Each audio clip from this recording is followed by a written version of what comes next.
हम सब लोग, पूरा देश एक ऐसी चेतना के से सराबोर है जिसको हम लोग प्रथम पूज्य कहते हैं।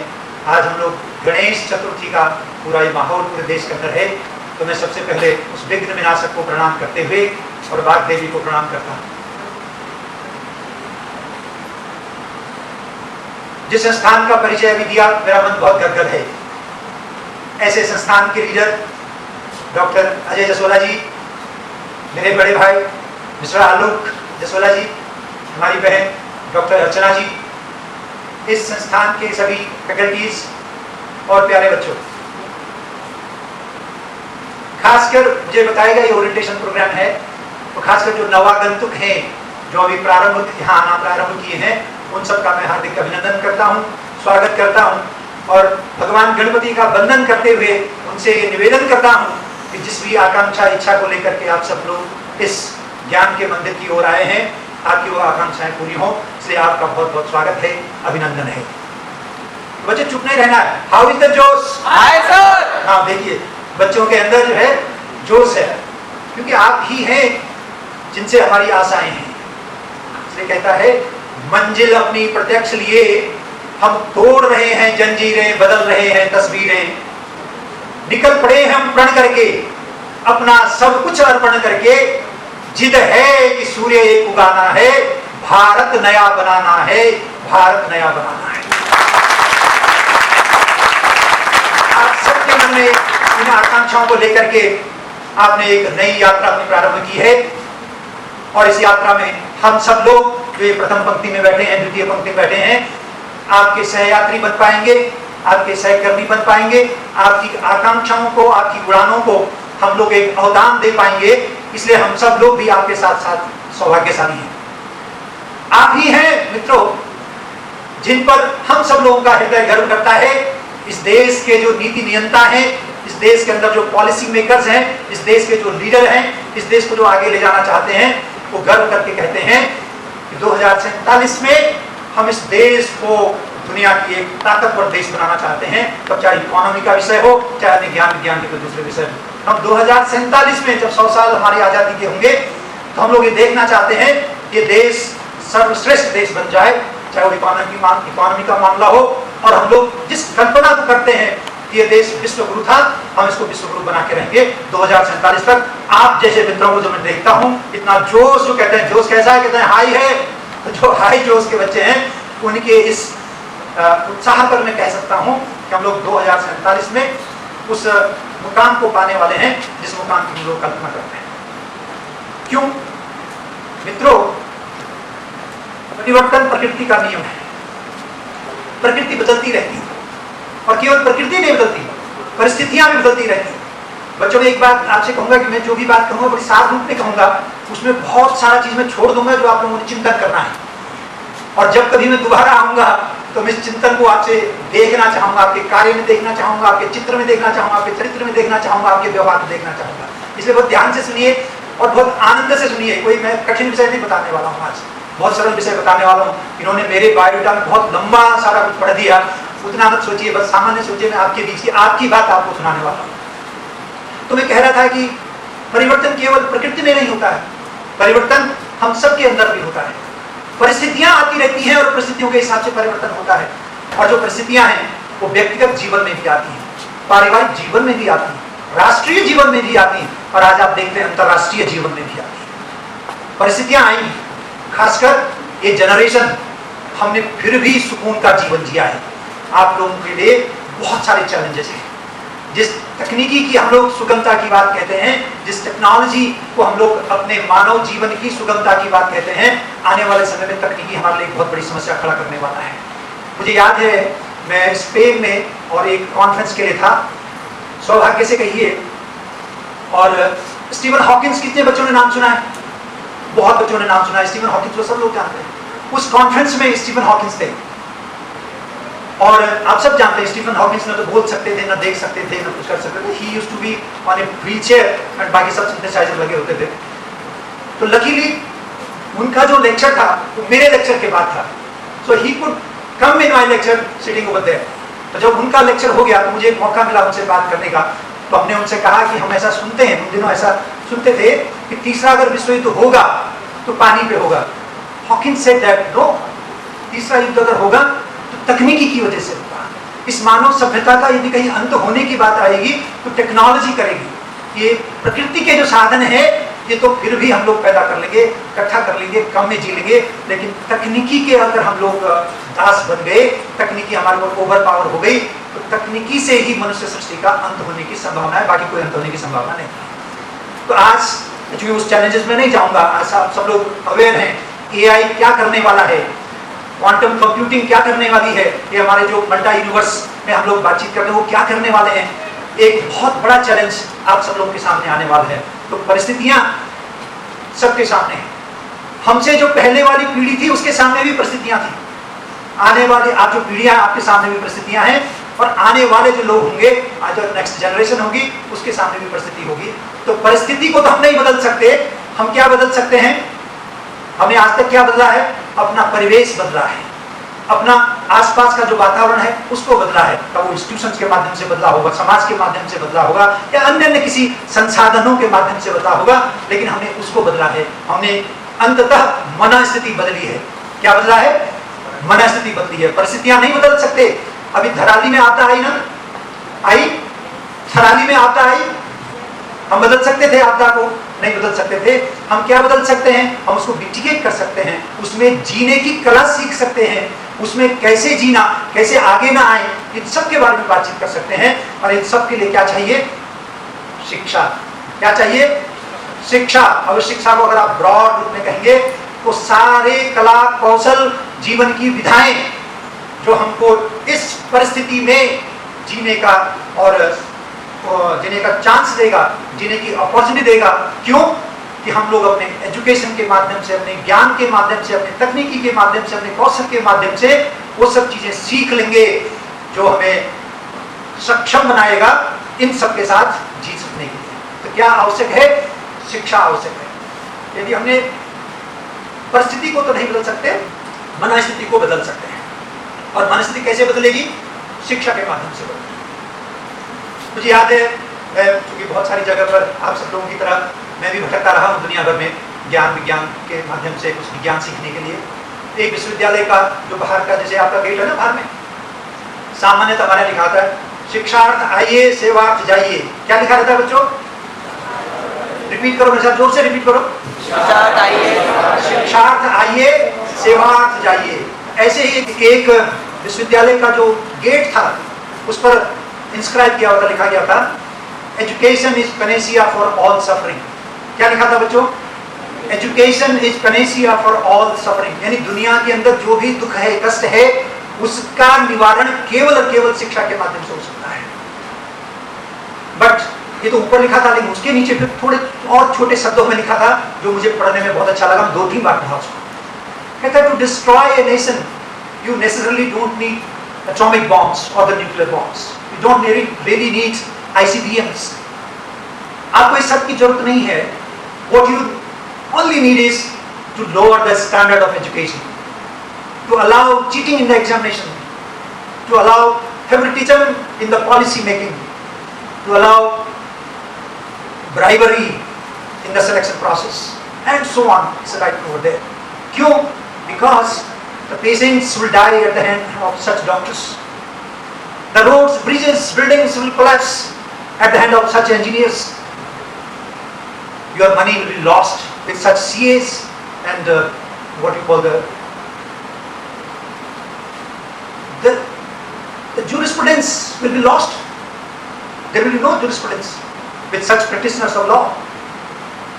Or the humanity will be lost at the hand of such religious scholars. कौन से? जहाँ एजुकेशन का स्टैंडर्ड है। So coming down the standard of education is really devastation for a nation. तो किसी देश का यदि devastation देखना है, उसका collateral damage देखना है, it is the standard of education. इसलिए विंस्टन चर्चिल से एक बात पूछा गया, how would you see the future of a nation? तो उन्होंने कहा, I would go and talk to the youngsters and listen what are the songs they are singing. So why it is like that? Because वो एक शेर याद आ गया मुझे आज इस बात पर कहता कहां तो तय था चिरागना हर घर के लिए, आज तो एक भी चिराग मैसर नहीं है सारे जहां के लिए। If the education, if we lack in education, then it is going to be devastation. If we want to think of the aim what we were talking just before 2047, Bharat विश्व गुरु का सोचेंगे, then we have to really think of the education. बच्चों, खासकर जो नए बच्चे हैं, आप लोग अभी इंटरमीडिएट पास करके आए हैं। अब आजकल हम लोग जब पढ़ते थे तो हम इंटरमीडिएट ही बोलते थे, तब हम ना +2 बोलते थे, ना CBSE बोलते थे, ना ICSE बोलते थे, हम लोग इंटरमीडिएट बोलते थे। और यदि आप इंटरमीडिएट शब्द की हिंदी में इसको सोचो तो इंटरमीडिएट का अर्थ हुआ न यहाँ न वहाँ, यानी आप मध्य में खड़े हैं। आप उतने छोटे नहीं रहे जैसे स्कूल के बच्चे, आप अभी उतने बड़े भी नहीं हुए जैसे दूसरे लोग। इसलिए आपके ऊपर एक महती जिम्मेदारी आती है, क्योंकि आज हम यहाँ से एक नए विश्व की ओर प्रारंभ कर रहे हैं, एक ज्ञान विश्व, एक ऐसा क्षितिज को हम आज पार कर रहे हैं, जिस क्षितिज को पार करने के बाद आपकी जो उड़ान मन के उस चिदाकाश में होगी, जिस चिदाकाश के प्रतिभूति के रूप में हम सब लोग ये देखेंगे कि ये देश किस दिशा में विकसित होता है। हम ये देखेंगे इस देश की जो हाइट है वो कहाँ जाती है। तो हमने कल्पना की है कि हम लोग एक ट्रिलियन इकोनॉमी बन जाएंगे 47 में। सबसे बड़ी इकोनॉमी यूएस है, 28 ट्रिलियन इकोनॉमी का देश है यूएस। हम सोचते हैं कि हम उसके कितने नज़दीक पहुंच जाएंगे। आई डोंट क्लेम, जो दूसरे लोग क्लेम करते हैं, बट ऐसा हम लोग करते हैं। तो ये सब कैसे करते हैं? अब आप एक बार थोड़ा मन को थोड़ा शांत करके विचार करिए और तय करिए, जब हम लोग कहीं जा रहे हैं, जिसमें अभी उस सीढ़ी से ऊपर आ रहा था, यदि हम लोग मैंने कहा एक चिदाकाश में आप प्रवेश करते हैं, तो जब आप किसी मंदिर में प्रवेश करते हैं, हम लोग जब आ रहे थे तो गणपति जी का पूजन करके आए। तो यदि आप जैसे घर के अंदर जब प्रवेश करते हैं तो एक दहलीज होती है। क्या होती है बच्चों? पीछे बोला जाता है दहलीज, जो पुराना शब्द है दहलीज।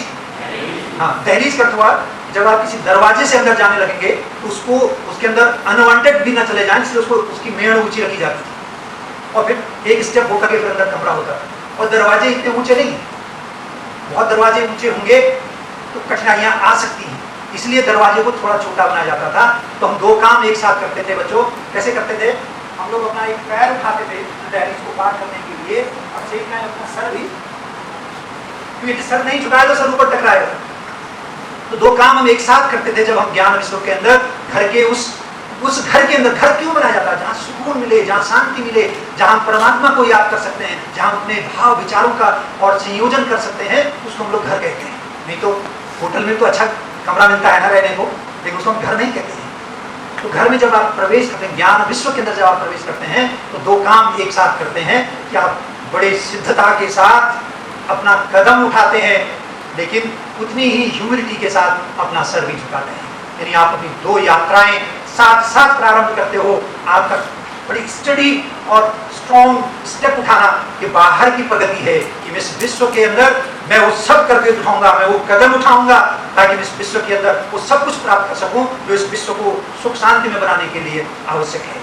तो ये एक कदम मैंने इसलिए उठाया है, बट उसी समय मैं अपना सिर इसलिए झुकाता हूँ कि मैं अंदर की यात्रा भी प्रारंभ करता हूँ, ताकि मेरा जो विकास है वो विकास बाहर की तरफ भी हो और मेरे अंदर का जो चेतन है, जो चेतन आप समझ सकते हैं, सब छोटे नहीं है बच्चे, आप चेतन समझ सकते हैं। इस शरीर के अंदर चलाने वाली एक चेतन शक्ति है, अदरवाइज शरीर तो यही बना रहता है। उस चेतन शक्ति के जाने के बाद भी शरीर बना रहता है। तो उस चेतन को जगाने की भी मैं यात्रा प्रारंभ करता हूँ और उस बाह्य जगत की भी यात्रा प्रारंभ करता हूँ। तब जब ये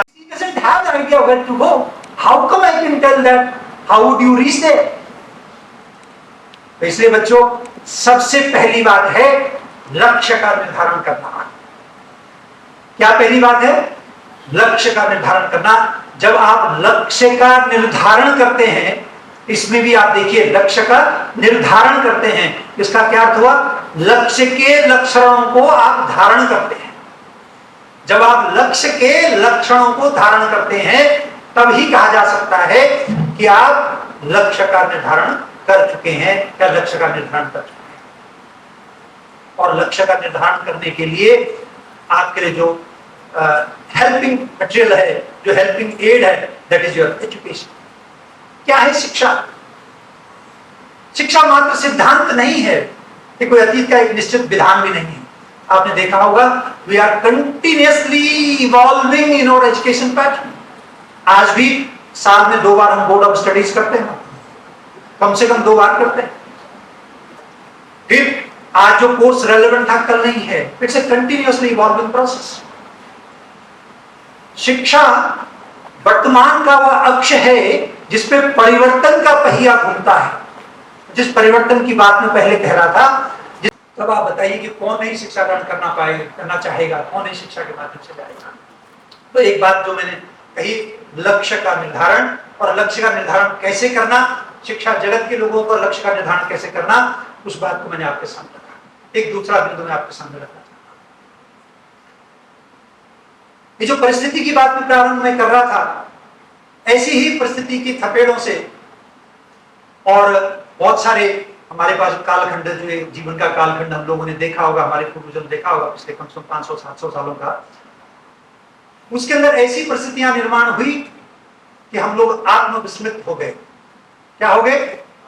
आत्मविस्मृत हो गए। एक कहानी के माध्यम से बताऊं ताकि आसानी से आप लोगों को अच्छा लगे। ऐसा बताते हैं, एक पंडित जी एक बार कहीं यज्ञ करने गए। क्या करने गए बच्चे? जैसे भागवत करने गए मान लीजिए। अब उस भागवत करने के बाद जो हमारे सामान्यतः सिद्धांत है, हम लोग कुछ ना कुछ दान दक्षिणा पंडित जी को देते हैं, और हमारे यहाँ एक अच्छा दान माना जाता है कि पंडित जी को गाय दान करते हैं।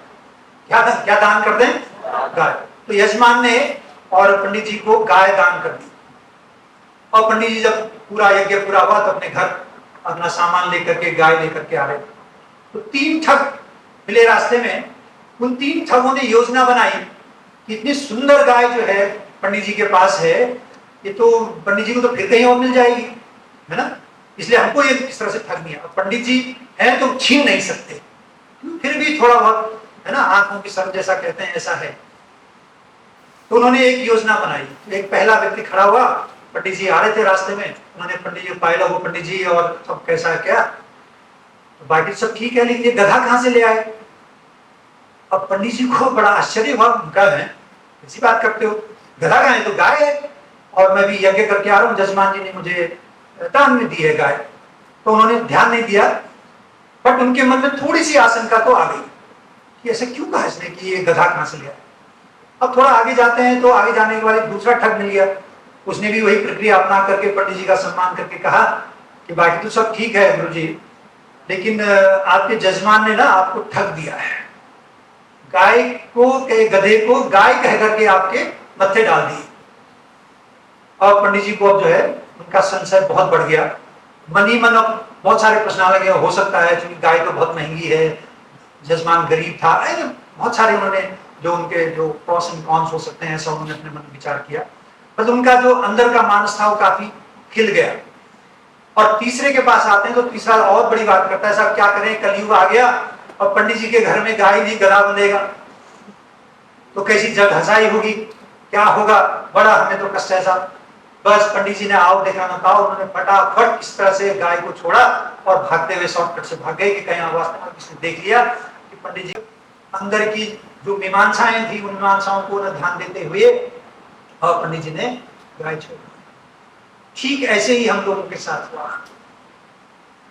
यहां पर जो बाहर से आक्रांताएं आए, उन आक्रांताओं ने कहा, अरे भाई ये तो कभी देश ही नहीं था, this was not a nation, इसकी तो न कोई संस्कृति थी, न यहाँ कोई ज्ञान था, न कोई विज्ञान था, न कोई कुछ था। ये तो ऐसा हुआ कि कारवां आता गया और देश बसता गया। It is the we after we have come over here, हमने लोगों को इकट्ठा किया, and then now this is nation in making. और हम सब लोगों ने भी मान लिया this is nation in making. बच्चों, जो भी मैं संस्कृत की बात आपसे बता रहा हूं अभी, ये बृहस्पति आगम में लिखा है, कम से कम 5,000 साल से तो पहले लिखा गया है। उसने कहा, हिमालयम समारंभ्य यावद इंदु सरोवरम तम देव निर्मितम देशम हिंदुस्तानम प्रचक्ष। अब जिन लोगों ने हमें बताया कि देश ही नहीं था, ये कोई ज्योग्राफिकल इसका कोई वो नहीं था, इसकी कोई संस्कृति नहीं है, इसका कोई राष्ट्र का स्वरूप नहीं है, कोई देश का स्वरूप नहीं, राष्ट्र का स्वरूप नहीं है, तो उन लोगों को ये तो हम लोगों ने देखा ही नहीं, सोचा ही नहीं कि भाई हमारे बृहस्पति आगम में लिखा गया तम देव निर्मितम देशम हिंदुस्तानम प्रचक्षते। ठीक ऐसा ही हुआ, हम सब लोग भूल गए, न हमारे पास कोई ज्ञान है न विज्ञान है, आज भी जब कोई कहता है कि यूएस रिटर्न है, तो हम कहते हैं हाँ इसका मतलब विद्वान हुआ, जबकि ऐसा नहीं, आज विषय नहीं है। लेकिन मैं आपको आश्वस्त कर सकता हूं कि मैं दुनिया के बहुत सारे देशों में मेरा जाना हुआ है, बहुत सारी सभ्यताओं संस्कृतियों का भी मैंने अध्ययन किया है, बहुत सारे विज्ञान का विद्यार्थी होने के नाते दुनिया भर में विज्ञान मैंने देखी है, तो मैं आपको एश्योर कर सकता हूं, तब चाहे वो ज्ञान की हो, विज्ञान की हो, कला की हो, कौशल की हो, नृत्य की हो। एक चलो नृत्य वाली एक बात बता देता हूं। जब द्वितीय विश्व युद्ध था, मुसोलिनी का नाम सुना है बच्चों ने? कितने लोगों ने सुना है मुसोलिनी का नाम? कुछ लोगों ने सुना, जो पढ़ते होंगे। मुसोलिनी बहुत टायरेंट शासक था इटली का, सेकेंड वर्ल्ड वॉर के समय की बात है, सब लोग जानते होंगे। तो हमारे यहाँ एक विष्णु दिगंबर पुरस्कार एक घराना है बनारस के अंदर, उनके एक शिष्य थे ओंकार नाथ जी ठाकुर, जो बनारस हिंदू विश्वविद्यालय है उसमें वो अध्ययन करते थे। अब चूंकि हमारा जो परिवारजक होता है उसको ज्ञान की बड़ी पिपासा होती है, तो उनके मन में भी ये कुतूहल आया कि जब देखिए तो we call it the cosmic dance of Shiva, और इस पे हमने थ्योरी डेवलप की है ना, जिसको आजकल हम मॉडर्न थ्योरी कहते हैं। तो ऐसे बहुत सारी चीजें बता सकते हैं कि ज्ञान विज्ञान में पीछे नहीं है, बस आवश्यकता इस बात की है, आज का युग धर्म है रादर ये कि हम लोग अपने युवाओं के अंदर वो आत्मविश्वास पैदा कर दें कि हम श्रेष्ठ हैं, हम अपने पूर्वजों के प्रति श्रद्धा हो, अपने देश के प्रति प्रेम हो, और जो अपनी विशिष्टताएं हैं उनका विश्लेषण कर सकें, अपनी श्रेष्ठताओं पे और गर्व कर सकें, अपने पूर्वजों का स्मरण कर सकें, देश के प्रति प्रेम कर सकें, लेकिन मानवीय मूल्यों के प्रति सन्नद्ध रह करके, सजग रह करके, तो हम लोगों के अंदर जीवन में अवश्य ही संक्रांति पैदा हो सकती है। और तब जब जीवन में जिस संक्रांति की मैं बात कर रहा हूं, जहां पर एक स्टेप उठता है एक झुकता है, उस संक्रांति जब पैदा होगी तब चरित्र, चिंतन और व्यवहार की उत्कृष्टता आएगी, और तब हमारा जो वाङ्मय है वो कहता है ईशावास्यम सर्वमिदं यत् किंचित जगत्याम जगत तेन त्यक्तेन भुंजीथा मां गृध कस्वित् धनम। इसको आप थोड़ा सुन लेना और आप फिर बाद में विचार करना इसके ऊपर। आज की जो प्रॉब्लम्स हैं, आप देख रहे हैं बहुत सारे बादल फट रहे हैं, आपने सुना होगा कि इतना कहर मानसून में कभी देश के अंदर नहीं आया। क्यों? क्योंकि जो नीचे जो ओशन है उनके टेम्परेचर बढ़ने की वजह से एक फिक्स क्लाउडिंग हमारे ऊपर हो रही है, और वो क्लाउड बस्ट जैसा इश्यू आ रहा है। यानी आज की जितनी समस्याएं हैं, जियोपॉलिटिकल जितनी समस्याएं हैं, उनका अगर निदान है तो तेन त्यक्तेन भुंजीथा मां गृध कस्वित् धनम, इसके अंदर इसका निदान समाया हुआ है। क्यों? आज हम लोगों ने क्या बढ़ा दिया? कंज्यूमरिज्म बढ़ाने के लिए प्रोडक्शन बढ़ा दिया, इतना प्रोडक्शन बढ़ा दिया जितनी हमें जरूरत नहीं है। ये कहता है तेन त्यक्तेन भुंजीथा मां गृध कस्वित् धनम, उतना ही उपयोग करिए जितनी आवश्यकता है। आज है क्या ऐसा? आज ऐसा नहीं। तो हमने तो यूटिलाइजेशन खत्म करके एक्सप्लॉयटेशन प्रारंभ किया है। जीवन की जो पद्धति है वो बदली है। जब चिंतन बदलेगा, दृष्टि बदलेगी। कैसे दृष्टि बदलेगी? तब मेरा जो चिंतन है वो व्यक्तिगत नहीं होगा, वो समष्टिगत चिंतन होगा। तब मैं इस संसार को एक छोटा परिवार नहीं मानूंगा, तो मैं पूरे संसार को वैश्विक रूप से मानूंगा, जिसको हम लोग वसुधैव कुटुंबकम कहते हैं। जब मैं ग्लोबल सिटीजन बन जाऊंगा, विश्व मानव बन जाऊंगा, तब हम लोग कहते हैं सर्वभूत हिते रता सर्वे भवन्तु सुखिनः की हम लोग तब बात करते हैं। तो जब हम सर्वे भवन्तु सुखिनः की बात करेंगे, अभी आपने G20 में देखा है, आपने G20 के अंदर भारत को जब नेतृत्व मिला, तो G20 में जो प्रतिशत भारत के नेतृत्व में ना पूरे दुनिया के अंदर, G20 तो बहुत पहले से हो रहा है ना, लेकिन हमारे इस उद्घोष ने, वसुधैव कुटुंबकम के उद्घोष ने एक नई क्रांति पूरे विश्व के अंदर लेकर के आ गई। जो जियोपॉलिटिक्स है पूरे विश्व की, उस जियोपॉलिटिक्स पे एक नया अवदान देने लगा। आपको आश्चर्य होगा आज कि एजुकेशन की कमी है क्या कहीं पर? हमने वो टेक्नोलॉजी हासिल कर ली है जिसकी कोई सीमा नहीं है। आपको खराब लगेगा सुन करके, आज कम से कम 54 दुनिया के अंदर 54 जगह पर काइनेटिक कोलैप्सेस चल रहे हैं, मतलब कोलैटरल कोलैप्सेस चल रहे हैं। इतने युद्ध हमने दे दिए। कितने युद्ध दे दिए? इतने युद्ध दे दिए 54 जगह पर पूरी दुनिया के अंदर। लेकिन हमारा जो चिंतन था, उस चिंतन में कैसा विचार कर सकते हैं आप? 1930 और 40 के दशक में जर्मनी सबसे समृद्ध राष्ट्र था, और भारत 30 और 40 में कैसा था? सबसे गरीब राष्ट्र। ऑलमोस्ट लाइक गरीब राष्ट्र। लेकिन भारत ने क्या दिया? भारत ने गांधी दिया। और उन्होंने क्या दिया? जर्मनी ने हिटलर पैदा किया। तो सवाल इस बात का है कि हमको देखना है इच्छा क्या है, एजुकेशन किस दिशा में जानी चाहिए।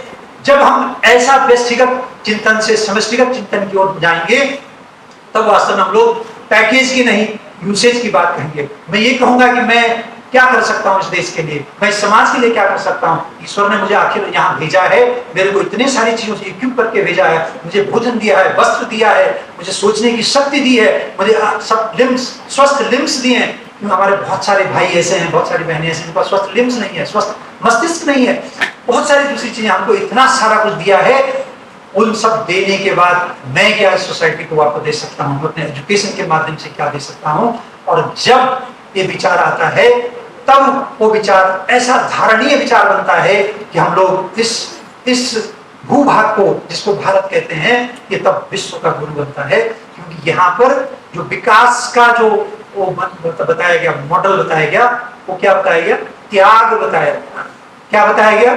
त्याग बताया गया। ये केवल ये नहीं कि मुझे क्या मिला, मुझे ये पूछना होगा कि मैं क्या दे सकता हूं। तब हम फिर कंपटीशन की बात नहीं करेंगे, तो हम कंट्रीब्यूशन के लिए लड़ेंगे कि मेरा कंट्रीब्यूशन क्या हो सकता है, मैं उस कंट्रीब्यूशन के लिए लड़ूंगा। तब आप बताइए फिर कहाँ बोझ होगा पढ़ना, कहाँ बोझ होगा रात दिन लैब में काम करना। लेकिन आवश्यकता इस बात की है कि ह्यूमन वैल्यूज की बात आए, ह्यूमन वैल्यूज उसके पास होनी चाहिए। उन ह्यूमन वैल्यू से जैसे हम लोग इतर होते हैं फिर वो दिशा बदलती चली जाती है। एक छोटा सा उदाहरण देता हूँ, तो एक कथाएं कहानियां और बताता हूँ आपको। मैं उन दिनों जर्मनी में पोस्ट डॉक करता था, और जब जिस यूनेस्को आईसीटीपी का इन्होंने अभी नाम लिया, तो वहाँ यूनेस्को फेलो बना और तो वहाँ एक लेक्चर देने के लिए गया। तो ये जो इंस्टीट्यूशन है, एक पाकिस्तानी वैज्ञानिक थे अब्दुल सलाम, वो पाकिस्तानी ओरिजिन के थे, सारा पढ़ाई उन्होंने लंदन में किया, तो नोबेल प्राइज उनको मिला। नोबेल के बाद उन्होंने कहा कि मुझे एक ऐसा इंस्टीट्यूशन खड़ा करना है, तो वो इंस्टीट्यूशन खड़ा हुआ आईसीटीपी। तो मैं आईसीटीपी गया था, तो हमने समय मांगा प्रोफेसर सलाम से मिलने का। और एक अच्छी बात ये होती थी कि पाकिस्तान और भारत के लोगों को आसानी से समय मिल जाता था, और उनको तो समय मिलता नहीं था, लेकिन उनको मिल जाता था। तो उन दिनों प्रोफेसर सलाम बीमार थे, और एक उनका जो रूम होता था उसमें एक क्या कहते हैं, खाट कह सकते हो आप, बेड कह सकते हो, बेड पे रहते थे, तो मिलना जा सकते। तो हम लोगों से, चूंकि वो इंडिया और पाकिस्तान के लोगों को थोड़ा अपनापन था, इसलिए बुला। तो हम जब उनसे मिलने गए तो उन्होंने कहानी हमको सुनाई। एक ह्यूमन वैल्यू है कंपैशन। बच्चों सुनो, कंपैशन क्या है? कंपैशन का अर्थ क्या है? कंपैशन का क्या अर्थ है? दया, कंपैशन। लेकिन कंपैशन को यदि आप स्पेल करोगे, more than half of it is passion. तो कंपैशन, दया उसी के व्यक्ति के अंदर हो सकती है, दया उसी के अंदर स्थायी हो सकती है जिसके अंदर एक पैशन हो। जिसके अंदर पैशन नहीं होगा उसके अंदर कंपैशन भी नहीं होता है। कोई आदमी निठल्ला होगा उसमें कोई कंपैशन नहीं होता है। जो व्यक्ति कार्यरत होता है, जो व्यक्ति काम करता है, सिद्धता से काम करता है, जिसका कि बड़ा भाग एक पैशन का है, उसी के अंदर कंपैशन पैदा होता है। इसलिए ह्यूमन वैल्यूज की मैं एक बात बता रहा हूँ आपको, एक कहानी बता रहा हूँ। तो उन्होंने एक कहानी हमें बताई कि जब ये आईसीटीपी वाला इंस्टीट्यूट यूनेस्को ने नहीं लिया था, तब तक ये बन रहा था, तो तब इतना इक्विप नहीं था। तो एक वैज्ञानिक थे हमारे डेवलप्ड कंट्री के, उनको एक किताब जो हम खरीद नहीं सकते थे। बच्चे, आज आप लोग बहुत लकी हैं कि आपको बहुत सारी फैसिलिटीज मिल सकती हैं। हम लोगों ने जब प्रारंभ किया, मेरे से एक पीढ़ी पहले वालों ने प्रारंभ किया, तो फैसिलिटीज नहीं थी। आपको आश्चर्य होगा, आज आप सबके हाथ में कंप्यूटर है, सबके हाथ में कंप्यूटर है ना। मैंने जो कंप्यूटर यूज किया सबसे पहले, वो एक आपका जो क्लासरूम है, उस क्लासरूम के लगभग पौने एरिया के बराबर, उतना बड़ा होता था वो। क्योंकि टोटल जो मेमोरी थी वो किलोबाइट में होती थी। आप कल्पना करिए हम लोग कैसे करते थे। हम लोगों के लिए आपकी तरह ऑनलाइन लाइब्रेरी नहीं थी। हम लोग एब्स्ट्रैक्ट कार्ड लिखते थे, तब कहीं से एब्स्ट्रैक्ट आते थे, तब हमको जर्नल्स को संपर्क करते थे। लाइब्रेरीज नहीं होती थी हमारे पास, जर्नल्स नहीं होते थे। तो ऐसी ही परिस्थिति में पढ़ा हुआ एक वैज्ञानिक, और उस आईसीटीपी सेंटर पे था। वो किताब खरीद नहीं सकते थे, लेकिन उनको पढ़ना था। अब यहां से जो किताब इश्यू होंगी वो तो फिक्स है, जैसे आपको फिक्स किताबें इश्यू होते हुए, लेकिन उसको लगा कि मुझे पढ़ना है। तो उन्होंने क्या योजना बनाई, यहां से तो नहीं ले जा सकते, खिड़की पर एक व्यक्ति खड़ा हुआ, अरे एक व्यक्ति को भाई नीचे चले जाओ, तो मैं खिड़की से फेंक दूंगा, तुम किताब पकड़ लेना। अब इंस्टीट्यूट इतना पुरानी बात है। अब ये जब हुआ तो ये तो पकड़ में आ गया, तो ये शिकायत प्रोफेसर सलाम के पास लोग लेकर के गए। सलाम ने कहा कि भाई एक चीज थोड़ा सा सोचो इसके अंदर कि वो क्या करना चाहता था उस किताब से, उसका इंटेंशन क्या था उस किताब के ऊपर। क्या उसको बेच करके, आपको तो नहीं पता लेकिन भाई साहब का आपको पता होगा, हमारे समय में ये रद्दी जिसको हम लोग कागज हो गया उसको कहीं किसी रेस्टोरेंट को देते थे, हमें नमकीन दे देता था उसके बदले में थोड़ा बहुत। तो उन्होंने कहा, प्रोफेसर सलाम ने कहा कि भाई पंजाबी पाकिस्तानी थे ना, लाहौर प्रांत के थे, पंजाबी बोलते थे, उनका भाई उसको ये बताओ कि उसे उसको बेच के छोले तो नहीं खाने से, उस किताब को बेच के वो छोले खाने के लिए ले गया था। उस किताब को इसलिए ले गया कि वो पढ़ना चाहता है उस किताब को। तो इतना बड़ा कंपैशन है इस व्यक्ति के अंदर ना होता, वेरी बैड, और वो उसी दिन करता तो वो वैज्ञानिक नहीं बन पाता। आज आपको आश्चर्य होगा, अच्छा लगेगा सुन करके, वो एक बहुत बड़ा वैज्ञानिक है, मैं उनसे कई बार मिला, पार्टल फिजिक्स एक बहुत धुरंधर वैज्ञानिक है आज। यदि उस दिन वो कंपैशन, उस इंस्टीट्यूशन को बिल्ड करने वाले व्यक्ति के अंदर वो कंपैशन ना होता, क्योंकि सलाम भी तो एक सामान्य परिवार से निकल करके और नोबेल लॉरिएट बना है 79 में, उनको डबल जेट बोसॉन्स, पता नहीं कुछ लोग जानते होंगे, उसके लिए उनको नोबेल मिला था, तो इसलिए उनके अंदर कंपैशन था। तो हमारे यहाँ तो गीता सुना है आप लोगों ने, सबने सुना है गीता, गीता के 16वें अध्याय में आप जाएंगे तो प्रथम 4 जो वर्ष है, 4 जो श्लोक हैं, उसमें जो इसको लोग ह्यूमन वैल्यूज कहते हैं, उन ह्यूमन वैल्यूज की बात की इसमें, देने का दया है, क्षमा है, धृति है, धर्म, इस तरह की बातें कही है। और इसलिए आवश्यक है कि हमारे अंदर ह्यूमन वैल्यूज नहीं आएंगी तो फिर हम लोग उस एजुकेशन का, जिस एजुकेशन की मैंने बात कही कि चिंतन आपका व्यक्तिगत न होकर समष्टिगत चिंतन बनेगा, वो नहीं बनने वाला है। क्यों? एक टॉम फ्रीडमैन का नाम कितने लोगों ने सुना है बच्चों? मैं इसलिए ये सब नाम आपको कह रहा हूं कि आप इनको सुन लीजिए, कभी ना कभी आपको इस पढ़ना होगा, स्ट्राइक करना ही पड़ेगा, इसलिए सुन लीजिए। टॉम फ्रीडमैन एक बहुत बड़े लेखक हैं इसके 20वीं शताब्दी के, जिन्होंने द वर्ल्ड इज फ्लैट एक किताब लिखी है। अलकायदा भी जानते हैं आप लोग, इंफोसिस भी जानते हैं। अब अगर मैं उस लेख को ना पढ़ूं तो मुझे लगेगा ये what is this, how can there can be parallel between al Qaeda and Infosys. तो उसमें वो बाकायदा लिख करके बताते हैं कि बिल्कुल साम्यता है, बिल्कुल समानता है, क्योंकि सब एक तरह से driven by the youth, very intelligent, dedicated youth, and all इस तरह की बहुत सारी चीजें उन्होंने निकाली, सब पहले निकाले। लेकिन तीन दोनों ही कंपनियां जो हैं, दोनों अलकायदा भी और इंफोसिस भी मल्टी बिलियनियर है, लेकिन एक नारायण मूर्ति है, एक ओसामा बिन लादेन है। तो केवल education devoid not down to the values would not lead to the satisfaction, would not lead to that आनंदमय कोर्स को नहीं लीड करेगा जिसको कि मैं बात कर रहा था।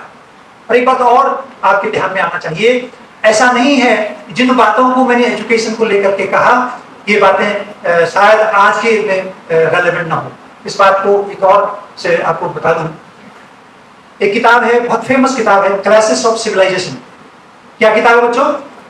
Crisis of civilisation. एक अमेरिकन ऑथर है, बहुत स्ट्रॉन्ग अच्छे ऑथर हैं, सैमुअल हंटिंगटन। उन्होंने भारत का वर्णन किया है और वो बताते हैं कि 1750 से पहले the global contribution of India in the manufacturing sector was almost like 23%। अब जिस एजुकेशन को जो 1835 में प्रारंभ हुई, उस एजुकेशन से पहले 1750 तक भारत का जो कंट्रीब्यूशन था दैट वाज 23%।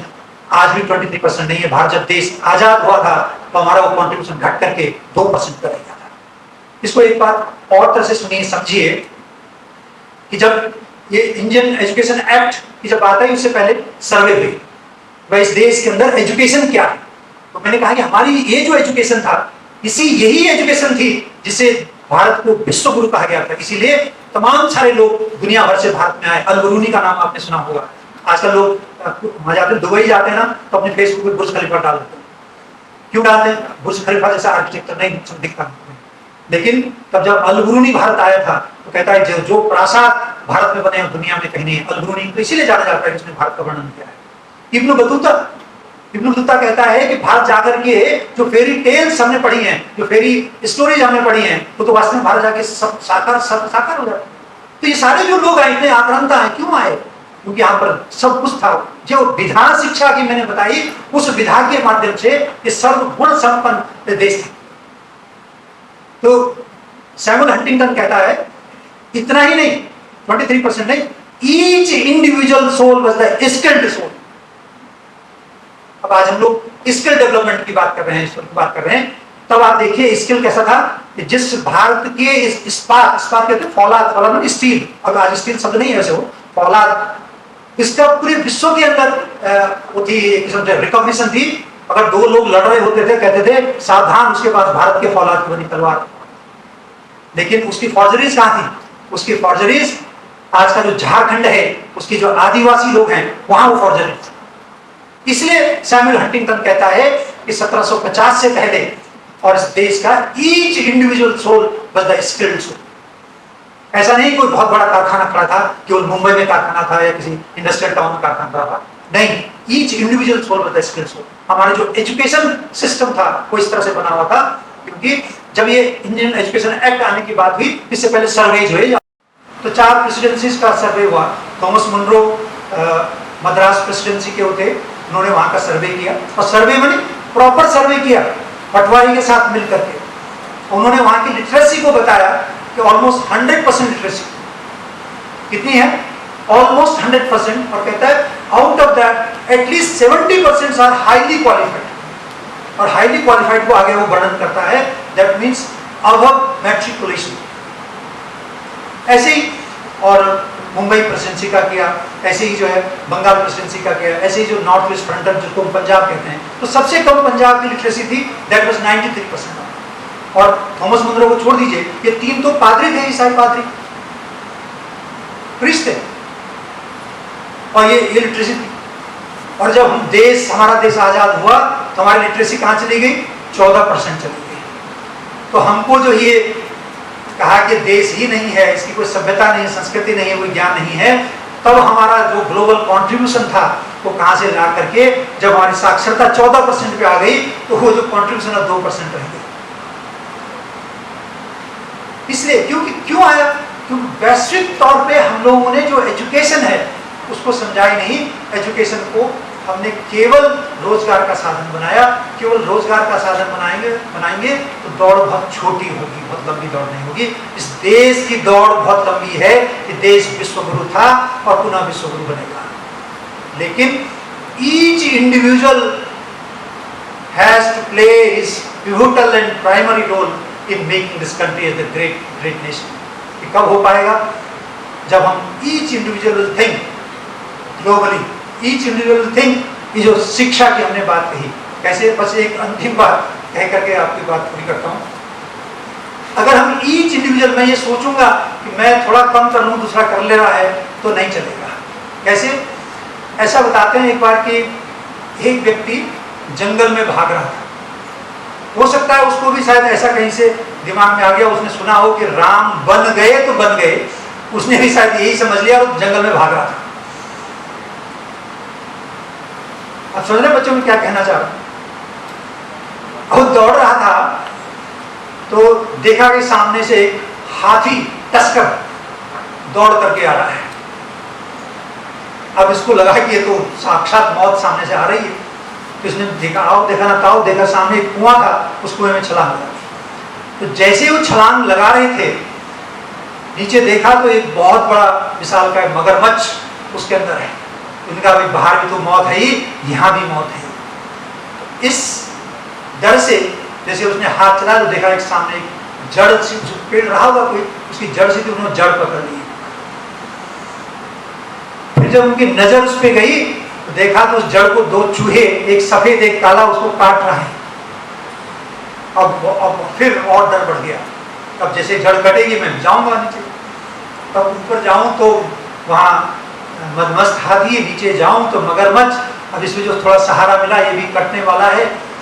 अब वो ऊपर देखता है, जब हम लोग कष्ट में गिरते हैं क्या कहते हैं, प्रभु। उसने ऊपर देखा तो वहां एक मधुमक्खी का छत्ता लटक रहा था। क्या लटक रहा था? मधुमक्खी का छत्ता। और उस मधुमक्खी के छत्ते से धीरे धीरे शहद टपक रहा था। अब उस व्यक्ति ने अपने को ऐसा एडजस्ट कर लिया कि वो शहद उसके मुंह में गिर रहा है।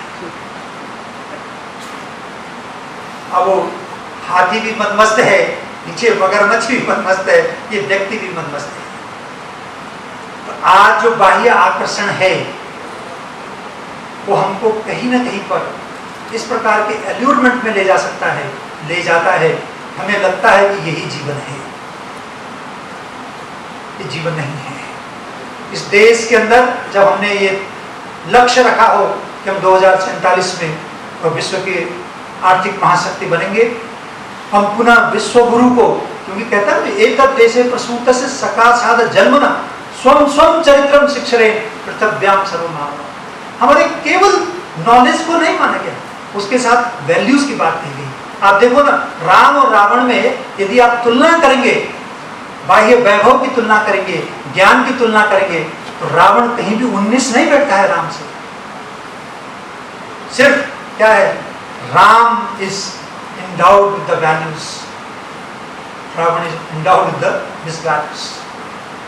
तो यदि शिक्षा और वैल्यूज के साथ होगी तो हम लोग राम बन सकते हैं। अदरवाइज तो रावण तो बड़ा विद्वान था, कहता मुझसा योद्धा मुझसा पंडित और न कोई दूजा है, जिसने शीश काट काट के शिव शंकर को पूजा है। अब बताओ, ऐसा कोई था जिसने अपने सिर काटे और शंकर को खुश किया? तो कोई ज्ञान में कमी नहीं थी, उसके त्याग में कमी नहीं, पर त्याग चाहिए था, उस वैल्यूज के साथ त्याग चाहिए था। और जब त्याग नहीं होगा, त्याग देखेंगे आप, त्याग होगा तभी निर्माण होता है। अरे केवल इसी देश की बात नहीं, एक मॉडर्न उदाहरण ले लीजिए, बस अंतिम बात कह करके। आपने नाम सुना है, जॉन एफ कैनेडी का नाम सुना है? John F Kennedy second world war के बाद जो यूएस के राष्ट्रपति बने, तो उन्होंने शपथ ली 64 में,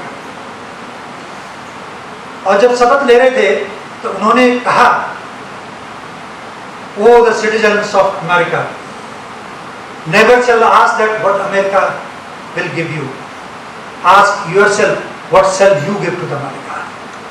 तो जिस दिन अमेरिका जैसे देश ने त्याग की महिमा को स्वीकार किया तो अमेरिका बन गया।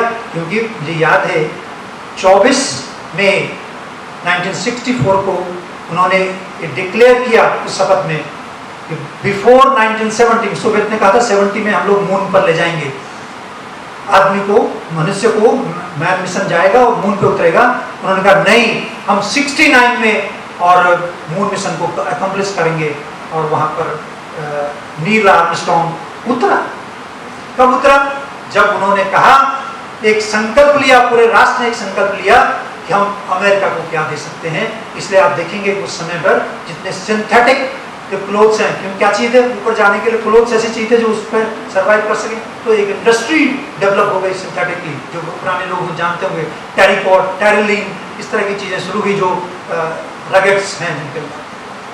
अलॉय चाहिए थे, अलॉय इंडस्ट्री बूम कर गई, फूड इंडस्ट्री बूम कर गई कि ऊपर जाने के लिए सामान्य खाना नहीं खा सकते, तो फूड इंडस्ट्री बूम कर गई। एक विचार कि मैं इस दुनिया के अंदर आया हूं, ईश्वर ने मुझे यहाँ भेजा है, तो इतना सब मुझे दिया है, उसके बदले में समाज को क्या दे सकता हूं।